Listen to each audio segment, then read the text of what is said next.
In Brazil, the Electoral Supreme Court rejected a request to suspend former President Luiz Ignacio Lula da Silva's presidential candidacy for October's election. According to the president of the Electoral Court, Rosa Weber, the request was filed by the right-wing movement Free Brazil Movement. She added the request is time-barred as the moment to discuss the legacy of candidates has yet to come. The period for candidate registration is scheduled for August. Our correspondent in Sao Paulo, Ignacio Lemus, brings us more.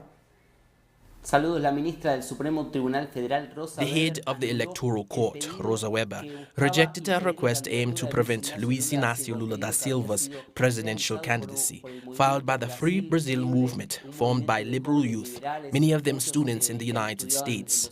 Rosa Weber described the request as generic and rushed, and added that for these reasons she didn't even consider it. This decision is linked to the so-called clean tab law that prevents a convicted person in 2 instances from running for elections. But according to the Electoral Court, this cannot be applied to Lula, because then this law would overcome the electoral law and also the appeals that Lula's defense team can still file.